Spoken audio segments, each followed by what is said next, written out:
నేను ఆత్మను ఒక వెలుగు బిందువును శాంతి స్వరూపిణి ప్రకాశ స్వరూపిణి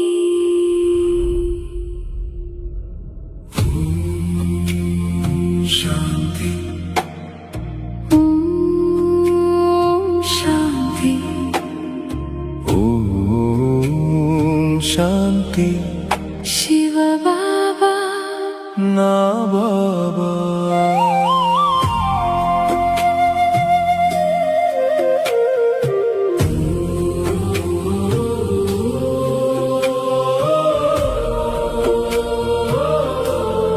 శాంత స్వరూపం బిందు స్వరూపం నే ఆత్మను ఒక వెలుగు బిందువును నా తండ్రి శివుడు జ్ఞాన సింధువును దేహాభిమానం వీడి దేహిగా అవ్వాలి బాబా స్మృతిలో ఉండి పావనమవ్వాలి ఆత్మ పరమాత్మల జ్ఞానమే అతి సూక్ష్మము ఈ స్మృతిలో ఉండడం అత్యంత శ్రేష్టము నే ఆత్మను ఒక వెలుగు బిందువును నా తండ్రి శివుడు జ్ఞాన సింధువును బాబా స్మృతిలో ఉండి శక్తి పొందాలి మన్మనాభవాని ముందుకు నడవాలి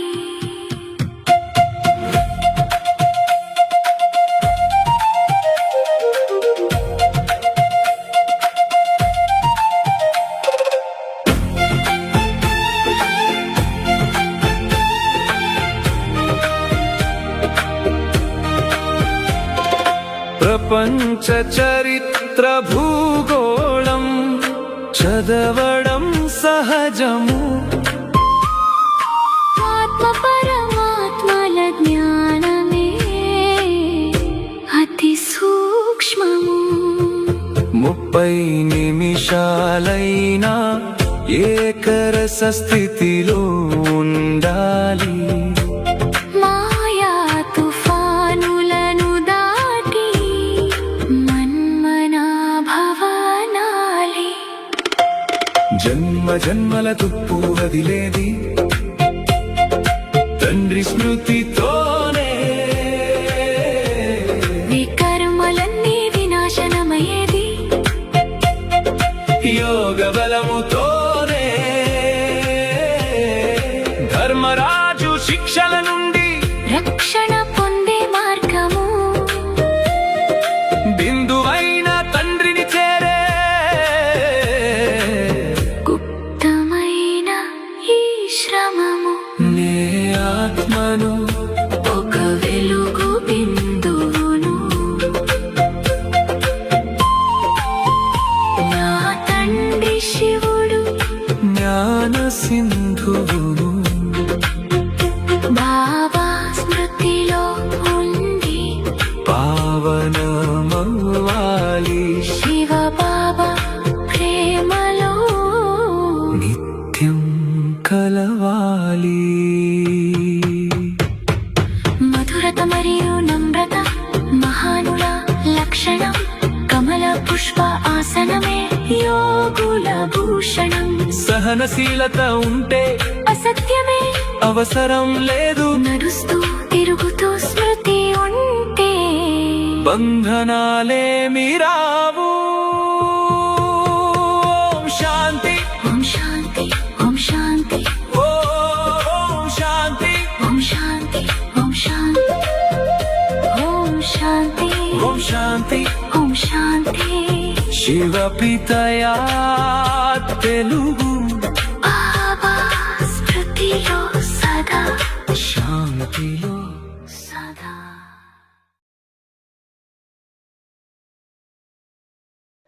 ఓం శాంతి. మధురమైన పిల్లలు, ఎప్పుడైతే మీరు సంపూర్ణ పావనంగా అవుతారో అప్పుడే తండ్రి మీ బలిహారాన్ని స్వీకరిస్తారు. మేము ఎంతవరకు పావనంగా అయ్యామని మీ మనస్సును ప్రశ్నించుకోండి. ప్రశ్న: పిల్లలైన మీరు ఇప్పుడు ఖుషీగా తండ్రిపై బలిహారి అవుతారు ఎందుకు? జవాబు: ఎందుకంటే ఇప్పుడు మనం బలిహారి త్యాగం అర్పణ అయినట్లయితే తండ్రి 21 జన్మలకు బలిహారి అవుతారని మీకు తెలుసు. ఇప్పుడు ఈ అవినాశి రుద్ర జ్ఞాన యజ్ఞంలో మనుష్య మాత్రలందరూ స్వాహా అవ్వాల్సిందేనని కూడా పిల్లలైన మీకు తెలుసు. కనుక మీరు ముందే చాలా సంతోషంగా మీ తనువు, మనస్సు, ధనమును, సర్వస్వాన్ని స్వాహా చేసి సఫలం చేసుకుంటారు. పాట: మనసనే దర్పణంలో నీ ముఖాన్ని చూసుకో ప్రాణి, ముక్డా దేఖ్లో ప్రాణి. ఓం శాంతి. శివ్ భగవాన్ వాచ తప్పకుండా తమ పిల్లలకే జ్ఞానాన్ని నేర్పిస్తారు, శ్రీమతాన్ని ఇస్తారు. ఓ పిల్లలారా, లేక ఓ ప్రాణి, శరీరం నుండి ప్రాణం వెళ్ళిపోతుంది లేక ఆత్మ వెళ్ళిపోతుంది. ఈ రెండింటి అర్థము ఒక్కటే. ఓ ప్రాణి లేక ఓ పిల్లలారా, మీ జీవితంలో పాపం ఎంత ఉందో, ఎంత పుణ్యముందో అని మీరు గమనిస్తారు. మీ జీవితంలో అర్ధకల్పం పుణ్యం, అర్ధకల్పం పాపం ఉంటుందని మీకు లెక్క అర్థం చేయించబడింది. పుణ్య వారసత్వము తండ్రి నుండి లభిస్తుంది. వారినే రాముడు అని అంటారు. రాముడని నిరాకారుణ్ణి అంటారు, సీతారాముడిని కాదు. అర్ధకల్పం మనం పుణ్యాత్ములుగా ఉండేవారం, తర్వాత అర్ధకల్పం పాపాత్ములుగా అయ్యామని బ్రహ్మ ముఖవంశావళి బ్రాహ్మణులైన మీకిప్పుడు తెలుసు. ఇప్పుడు పుణ్యాత్ములుగా అవ్వాలి. ఎంత పుణ్యాత్మగా అయ్యాను అని ప్రతి ఒక్కరూ తమ మనస్సును ప్రశ్నించుకోవాలి. పాపాత్మ నుండి పుణ్యాత్మగా ఎలా అవుతారు అది కూడా తండ్రి అర్థం చేయించారు. యజ్ఞ తపాదుల ద్వారా మీరు పుణ్యాత్ములుగా అవ్వరు. అది భక్తి మార్గం.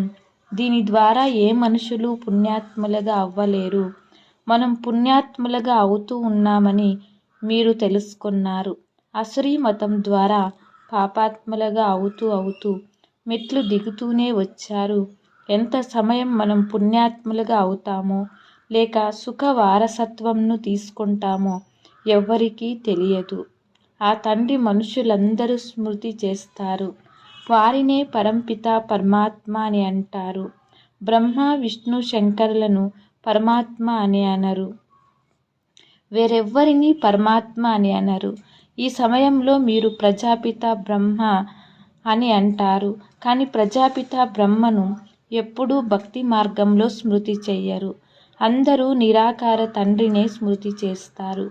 ఓ గాడ్ ఫాదర్, ఓ భగవాన్ అనే శబ్దాలే వెలువడతాయి. ఒక్కరినే స్మృతి చేస్తారు. మనుషులు తమను తాము గాడ్ ఫాదర్ అని చెప్పుకోలేరు. బ్రహ్మ, విష్ణు, శంకర్లు కూడా తమను తాము గాడ్ ఫాదర్ అని చెప్పుకునేందుకు వీలు లేదు. వారి శరీరాలకు పేర్లున్నాయి కదా. ఒక్క గాడ్ ఫాదర్కు మాత్రం తమ సొంత శరీరము లేదు. భక్తి మార్గంలో కూడా శివుణ్ణి చాలా పూజిస్తారు. శివ్ బాబా ఈ శరీరం ద్వారా మాట్లాడుతూ ఉన్నారని మీకిప్పుడు తెలుసు. ఓ పిల్లలారా అని ఎంతో ప్రేమగా అంటారు, అర్థం చేయిస్తారు. నేను సర్వుల పతిత పావనుడును, సద్గతి దాతను అని ఎంతో ప్రేమగా అర్థం చేయిస్తారు. మనుషులు తండ్రిని మహిమ చేస్తారు కదా. కానీ వారు 5000 సంవత్సరాల తర్వాత వస్తారని వారికి తెలియదు. కలియుగ అంత సమయంలో ఎప్పుడు వస్తుందో అప్పుడు తప్పకుండా బాబా వస్తారు. ఇప్పుడు ఇది కలియుగాంత సమయము కనుక వారు వచ్చారు. మిమ్మల్ని కృష్ణుడు చదివించడం లేదు. శ్రీమతం లభిస్తుంది. శ్రీమతం కృష్ణునిది కాదు. కృష్ణుని ఆత్మ కూడా శ్రీమతం ద్వారా దేవతగా అయింది. మళ్ళీ 84 జన్మలు తీసుకుంటూ ఇప్పుడు మీరు అసురీ మతము వారిగా అయ్యారు. తండ్రి చెప్తున్నారు, ఎప్పుడైతే మీ చక్రం పూర్తి అవుతుందో అప్పుడు నేను వస్తాను. ప్రారంభంలో వచ్చిన మీరు ఇప్పుడు శిథిలావస్థలో ఉన్నారు. వృక్షము పాతదై శిథిలావస్థకు వచ్చినప్పుడు పూర్తి వృక్షమంతా అలాగే తయారైపోతుంది. తండ్రి అర్థం చేస్తున్నారు, మీరు తమో ప్రధానంగా అవ్వడం వలన అందరూ తమో ప్రధానంగా అయిపోయారు. ఇది మనస్సృష్టి రూపీ వెరైటీ ధర్మాల వృక్షము. దీనినే తలకిందలుగా ఉన్న వృక్షము అని అంటారు. దీని బీజం పైన ఉంది. ఆ బీజం నుండి పూర్తి వృక్షమంతా వెలువడుతుంది. మనుషులు గాడ్ ఫాదర్ అని కూడా అంటారు. ఆత్మ పేరు ఆత్మయే అని ఆత్మ చెప్తుంది. ఆత్మ శరీరంలోకి వచ్చినప్పుడు శరీరానికి పేరు పెట్టబడుతుంది. ఆట మొదలవుతుంది. ఆత్మల ప్రపంచంలో ఆట ఉండదు. ఆట స్థలం ఇదే. నాటకంలో లైట్లు, సూర్యచంద్రులనే లైట్లు మొదలైనవన్నీ ఉంటాయి. ఎక్కడ ఆత్మలు ఉంటారో పరంధామంలో అక్కడ సూర్యచంద్రులు ఉండరు. అక్కడ పరంధామంలో డ్రామా ఆట నడవదు. రాత్రి పగళ్ళు ఇక్కడే ఉంటాయి. సూక్ష్మవతనంలో కానీ మూలవతనంలో కానీ రాత్రి పగళ్ళు ఉండవు. కర్మక్షేత్రం ఇదే. ఇక్కడ మనుషులు మంచి పనులు చేస్తారు, చెడ్డ పనులు కూడా చేస్తారు. సత్యత్రేతాయుగాలలో మంచి కర్మలుంటాయి. ఎందుకంటే అక్కడ పంచవికారాలు రూపీ రావణ రాజ్యం ఉండదు. తండ్రి కర్మ అకర్మ వికర్మల రహస్యాన్ని అర్థం చేయిస్తారు. ఇక్కడ కర్మ తప్పక చేయాల్సిందే. ఎందుకంటే ఇది కర్మక్షేత్రము. సతయుగంలో మనుషులు చేసే కర్మలు అకర్మలుగా ఉంటాయి. అక్కడ రావణ రాజ్యమే ఉండదు. దానిని స్వర్గము అని అంటారు. ఈ సమయంలో హెవెన్, స్వర్గం అనేది లేదు. సత్యుగంలో ఒకే భారతదేశం ఉండేది. ఇతర ఖండాలేవి ఉండేవి కాదు. హెవెన్ గాడ్ ఫాదర్ అని అంటారు కనుక తండ్రి తప్పకుండా స్వర్గాన్ని రచిస్తారు. భారతదేశము ప్రాచీన దేశమని అన్ని దేశాల వారికి తెలుసు. మొట్టమొదట కేవలం భారతదేశమే ఉండేది. ఇది ఎవ్వరికీ తెలియదు. ఇప్పుడు స్వర్గం లేదు కదా. ఇది 5000 సంవత్సరాల మాట. క్రీస్తుకు పూర్వం 3000 సంవత్సరాల క్రితం భారతదేశంలో స్వర్గంగా ఉండేదని కూడా అంటారు. రచయిత తప్పకుండా రచనను రచిస్తారు. తమో ప్రధాన బుద్ధి గల వారిగా ఉన్న కారణంగా ఇంత మాత్రం కూడా అర్థం చేసుకోలేరు. భారతదేశము సర్వోన్నతమైన ఖండం. ఇది మనుస్సృష్టి యొక్క మొదటి వంశము. ఇది కూడా డ్రామాలో రచించబడి ఉంది. ధనవంతులు పేదవారికి సహయోగం చేస్తారు. ఇది కూడా ఒక పుణ్యకార్యంగా జరుగుతూ వస్తుంది. భక్తి మార్గంలో కూడా ధనవంతులు పేదవారికి దానం చేస్తారు. కానీ ఇది పతిత ప్రపంచం కనుక ఎవరు ఏ దాన పుణ్యాలు చేసేవారు పతితులే. ఎవరికి దానం చేస్తారో వారు కూడా పతితులే. పతితులు పతితులకు దానం చేస్తారు. దానికి ఫలితం ఏముంటుంది? ఎన్ని దాన పుణ్యాలు చేస్తూ వచ్చినా కిందికి దిగజారుతూనే వచ్చారు. భారతదేశం లాంటి ధృతత్వ ఖండం ఇంకేదీ ఉండదు. ఈ సమయంలో మీ తనువు, మనస్సు, ధనము అన్నింటినీ ఇందులో స్వాహా చేస్తారు. దీనినే రాజస్వ అశ్వమేధ అవినాశి రుద్ర జ్ఞాన యజ్ఞము అని అంటారు. ఈ పాత శరీరాన్ని కూడా ఇక్కడ స్వాహా చేయాలని ఆత్మ చెబుతుంది. ఎందుకంటే పూర్తి ప్రపంచంలోని మనుషులందరూ ఇందులో స్వాహా అవుతారని మీకు తెలుసు. కనుక మనమెందుకు సంతోషంగా తండ్రిపై బలిహారం అవ్వరాదు? తాను బాబాని స్మృతి చేస్తానని ఆత్మకు తెలుసు. బాబా మీరు ఎప్పుడు వస్తారో అప్పుడు మేము బలిహారము అర్పణ త్యాగం అవుతామని కూడా అంటారు. ఎందుకంటే ఇప్పుడు మేము బలిహారి అవ్వడం వలన మీరు 21 జన్మలకు మాకు బలిహారి అవుతారు. ఇది ఒక వ్యాపారము. మేము మీకు బలిహారి అవుతాము కనుక మీరు కూడా 21 సార్లు బలిహారి అవుతారు. ఎప్పటి వరకు మీ ఆత్మ పవిత్రంగా అవ్వదో అప్పటి వరకు నేను మీ బలిహారాన్ని స్వీకరించనని తండ్రి అంటారు. తండ్రి చెప్తున్నారు, నన్నొక్కరినే స్మృతి చేసినట్లయితే ఆత్మ పవిత్రంగా అవుతుంది. తండ్రిని మర్చిపోవడం వలన మీరు ఎంత పత్తులుగా దుఃఖితులుగా అయ్యారు. మనుషులు దుఃఖితులైనప్పుడు శరణాగతి ఆశ్రమమును తీసుకుంటారు. ఇప్పుడు మీరు 63 జన్మల రావణుని వలన చాలా దుఃఖితులుగా అయ్యారు. ఇది ఒక్క సీత మాట కాదు. మనుష్య మాత్రలందరూ సీతలే. రామాయణంలో అయితే సీతను ఎత్తుకొని వెళ్ళి రావణుడి శోకవాటికలో వేశారని కథ వ్రాయబడి ఉంది. ఆ విషయమంతా ఈ సమయంలోనిదే. అందరూ రావణుని అనగా పంచవికారాల జైల్లో ఉన్నారు కనుక దుఃఖితులై మమ్మల్ని వీటి నుండి విడిపించమని పిలుస్తూ ఉన్నారు. ఇది ఒకరి విషయం కాదు, తండ్రి చెప్తారు. పూర్తి ప్రపంచమంతా రావణుని జైల్లో బంధింపబడి ఉంది. ఇది రావణ రాజ్యం కదా. రామరాజ్యం కావాలని కూడా కోరుతారు. గాంధీ కూడా అదే కోరేవారు, రామరాజ్యం కావాలని. సన్యాసులు ఎప్పుడు అనరు, భారతవాసులు చెప్తారు. ఈ సమయంలో ఆది సనాతన దేవీ దేవతా ధర్మం లేనే లేదు. ఇతర శాఖలు ఉన్నాయి. సత్యుగం ఉండేది. అప్పుడు ఒకే ఆది సనాతన దేవీ దేవత ధర్మం ఉండేది. ఇప్పుడు ఆ పేరు మారిపోయింది. తమ ధర్మాన్ని మరిచి వేరే వేరే ధర్మాలలోకి మారిపోతూ ఉంటారు. ముస్లిమాన్లు వచ్చి ఎంతోమంది హిందువులను తమ ధర్మంలోకి మార్చుకున్నారు. క్రైస్తవ ధర్మంలోకి కూడా చాలామంది మార్పు చెందారు. కనుక భారతీయులు జనసంఖ్య తగ్గిపోయింది. లేకుంటే భారతవాసుల జనసంఖ్య అందరికన్నా ఎక్కువగా ఉండేది. అనేక ధర్మాలలోకి మార్పు చెందారు. తండ్రి చెప్తారు, మీ ఆది సనాతన దేవీ దేవతా ధర్మము సర్వోన్నతమైనది, సతోప్రధానంగా ఉండేది. ఇప్పుడు అదే పరివర్తనై తమో ప్రధానమైపోయింది. ఇప్పుడు పిల్లలైన మీరు అర్థం చేసుకున్నారు. జ్ఞానసాగరులు, పతిత పావనుడు అని ఎవరిని పిలుస్తారో వారే వచ్చి సమ్ముఖంలో చదివిస్తూ ఉన్నారు. వారు జ్ఞానసాగరులు, ప్రేమ సాగరులు.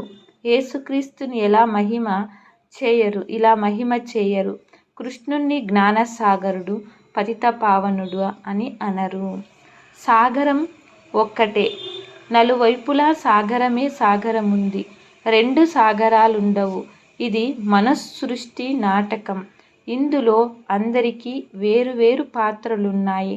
తండ్రి చెప్తున్నారు, నా కర్తవ్యం అందరికన్నా భిన్నమైనది. నేను జ్ఞానసాగరుడును. హే పతిత పావన, ఓ లిబరేటర్ అని మీరు నన్ను పిలుస్తారు. దేని నుండి ముక్తులుగా చేస్తారు ఇది కూడా ఎవరికీ తెలియదు. మీరు సత్య త్రేతాయుగాలలో చాలా సుఖంగా ఉండేవారు. దానిని స్వర్గమని అంటారు. మీకు తెలుసు, ఇప్పుడిది నరకం. అందుకే దుఃఖం నుండి విడిపించి సుఖధామానికి తీసుకుని వెళ్ళమని పిలుస్తారు. ఫలానా వారు స్వర్గస్థులయ్యారని సన్యాసులెప్పుడు అనరు. వారు నిర్వాణంలోకి వెళ్ళాలని అంటారు. విదేశాల్లో కూడా లెఫ్ట్ ఫర్ హెవెన్, స్వర్గస్థులయ్యారు అని అంటారు. గాడ్ ఫాదర్ వద్దకు వెళ్ళారని భావిస్తారు. హెవెన్లీ గాడ్ ఫాదర్ అని అంటారు. కనుక తప్పకుండా స్వర్గం ఉండేది. ఇప్పుడు లేదు. నరకం తర్వాత స్వర్గం రావాలి. గాడ్ ఫాదర్ ఇక్కడకు వచ్చి స్వర్గాన్ని స్థాపన చేయాలి. సూక్ష్మవతనము మూలవతనంలో ఏ స్వర్గము ఉండదు. తప్పకుండా తండ్రినే రావాల్సి ఉంటుంది. తండ్రి చెప్తారు, నేను వచ్చి ప్రకృతి ఆధారమును తీసుకుంటాను. నా జన్మ మనుషుల వలె జరగదు. నేను గర్భంలోకి రాను, మీరంతా గర్భంలోకి వస్తారు. సత్యుగంలో గర్భమహల్ ఉంటుంది. ఎందుకంటే శిక్షలు అనుభవించేందుకు అక్కడ ఏ వికర్మలు జరగవు కనుక దానిని గర్భమహల్ అని అంటారు. ఇక్కడ వికర్మలు చేస్తారు, దాని శిక్షలు అనుభవించవలసి ఉంటుంది కనుక గర్భ జైలు అని అంటారు. ఇక్కడ రావణ రాజ్యంలో మనుషులు పాపాలు చేస్తూ ఉంటారు. ఇది పాపాత్ముల ప్రపంచం, అది పుణ్యాత్ముల ప్రపంచం. స్వర్గము. అందుకే రావి ఆకు పైన కృష్ణుడు వచ్చాడని చెప్తారు. ఇలా కృష్ణుని మహిమను చూపిస్తారు. సత్యుగంలో గర్భంలో దుఃఖం ఉండదు. కర్మ అకర్మ వికర్మల గతులను తండ్రి అర్థం చేయిస్తారు. దానినే మళ్ళీ గీతా శాస్త్రంగా తయారు చేస్తారు. కానీ అందులో శివ్ భగవాన్ వాచకు బదులుగా కృష్ణుని పేరు వేసేశారు. మేము అనంతమైన తండ్రి నుండి అనంతమైన సుఖ వారసత్వాన్ని తీసుకుంటామని మీకు తెలుసు. ఇప్పుడు భారతదేశము రావణుని ద్వారా శాపగ్రస్తమైంది. అందుకే దుర్గతి పాలయ్యింది. ఈ పెద్ద శాపం కూడా డ్రామాలో నిర్ణయించబడి ఉంది.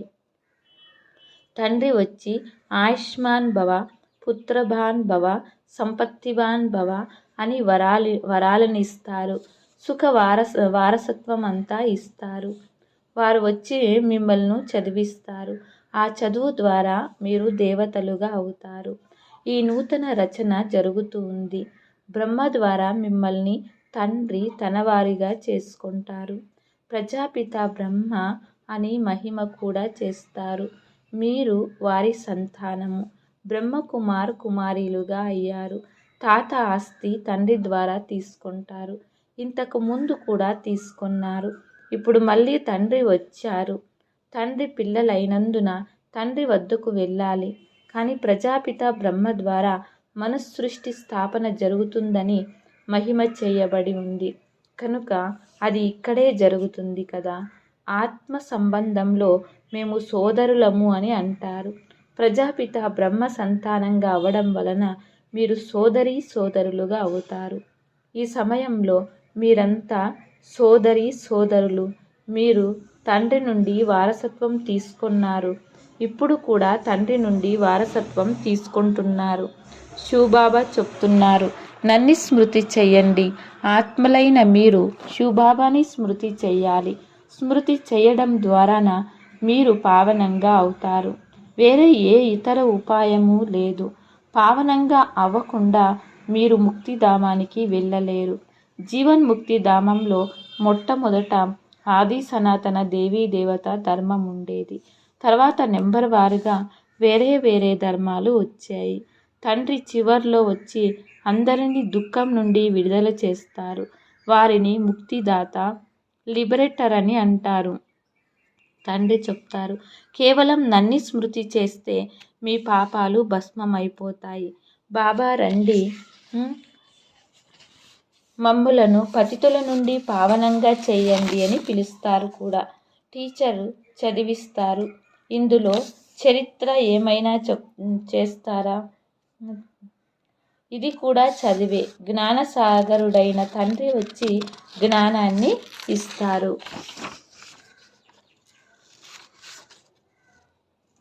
మంచిది. మధురాతి మధురమైన అపురూపమైన పిల్లలకు మాత్పిత బాబ్దాదాల ప్రియస్మృతులు మరియు గుడ్ మార్నింగ్. ఆత్మిక పిల్లలకు ఆత్మిక తండ్రి నమస్తే. ఆత్మిక తండ్రికి ఆత్మిక పిల్లలం డబల్ నమస్తే. ధారణ: కర్మ అకర్మ వికర్మల గతిని రహస్యాన్ని గ్రహించి ఇప్పుడు ఏ వికర్మలు చేయరాదు. కర్మక్షేత్రంలో కర్మలు చేస్తూ వికారాలను త్యాగం చేయడమే వికర్మల నుండి రక్షణ పొందడం. మన బలిహారాన్ని త్యాగాన్ని తండ్రి స్వీకరించే విధంగా పావనంగా అవ్వాలి. పావనంగా అయ్యి పావన ప్రపంచంలోకి వెళ్ళాలి. తనువు, మనస్సు, ధనాలను ఈ యజ్ఞంలో స్వాహా చేసి సఫలం చేసుకోవాలి. వరదానము: యజ్ఞం ఒక్క లైట్ మైట్ ద్వారా విఘ్న వినాశకులుగా అయ్యే మాస్టర్ నాలెడ్జ్ఫుల్ భవ. భక్తి మార్గంలో గణేశుణ్ణి విఘ్న వినాశకుడని పూజిస్తారు. అంతేకాక వారిని మాస్టర్ నాలెడ్జ్ఫుల్ అనగా విద్యాపతి అని కూడా గౌరవిస్తారు. కనుక ఏ పిల్లలైతే మాస్టర్ నాలెడ్జ్ఫుల్గా అవుతారో వారు ఎప్పుడు విఘ్నాల ద్వారా ఓడిపోరు. ఎందుకంటే నాలెడ్జ్ను లైట్ మైట్ ప్రకాశం శక్తి అని అంటారు. దీని ద్వారా గమ్యానికి చేరుకోవడం సులభమైపోతుంది. ఎవరైతే ఇటువంటి విఘ్న వినాశకులుగా ఉంటారో తండ్రి జతలో సదా కంబైన్డ్గా ఉంటూ జ్ఞానాన్ని స్మరణ చేస్తూ ఉంటారో వారు ఎప్పుడు విఘ్నహారుగా అవ్వరు, విఘ్నాలతో ఓడిపోరు. స్లోగన్: లోపల బయట ఏవైతే చెడు దోషాలు ఉన్నాయో వాటిని సంపూర్ణంగా విల్ చేసేస్తే విల్ పవర్ వచ్చేస్తుంది. అవ్యక్త సూచన: సదా అచల్ అడోల్ ఏకరస స్థితిని అనుభవము చెయ్యండి. ఇప్పుడు ఇది స్వయం అనుభవీలుగా అయ్యి ఇతరుల్ని కూడా అచల్ అడోలుగా తయారు చేసే అనుభవం చేయించే సమయం. ఇప్పుడు ఆడుకునే సమయం సమాప్తమైపోయింది. ఇప్పుడు సదా సమర్థంగా అయి నిర్బల ఆత్మలను సమర్థంగా తయారు చేస్తూ నడవండి. మీలో నిర్బలత సంస్కారం ఉంటే మీరు ఇతరులని కూడా నిర్బలంగా చేసేస్తారు. జ్ఞానంలోని ప్రతి పాయింట్ యొక్క అనుభవిగా అయ్యేందుకు ఏకాంత ప్రియులుగా అవ్వండి. ఏకాంతం యొక్క అభ్యాసాన్ని పెంచండి. ఓం శాంతి.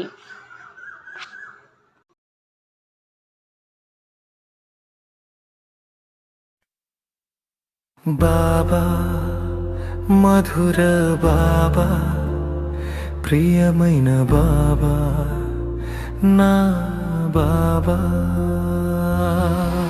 బాబా మధుర బాబా, ప్రియమైన బాబా, నా బాబా. నీవే కదా నా అండదండ, నా మదిలో కలిగే నీ అభయం. నీవే కదా నా అండదండ, నా మదిలో కలిగే నీ అభయం. మ్రోగే నాలో ఒకటే రాగం, బాబా నీవు నా తోడుండగా. బాబా మధుర బాబా, ప్రియమైన బాబా, నా బాబా.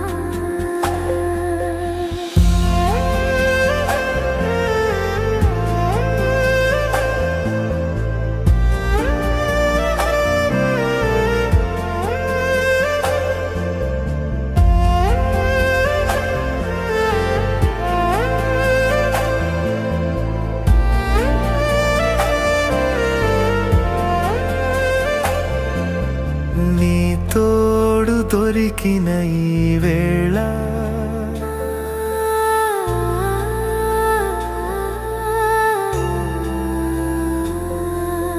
నీ తోడు దొరికిన ఈ వేళ, సులువాయే నా జీవనయానం. నాకంటే అదృష్టవంతులు ఎవరు, భగవంతుడే నా సహచరుడు. సఫలమాయేన ప్రతి ప్రయత్నం, నీ కరుణా కాంతి నాపై ప్రకాశం. మృగినాలో ఒకటే రాగం, బాబా నీవు నా తోడుండగా. బాబా మధుర బాబా, ప్రియమైన బాబా, నా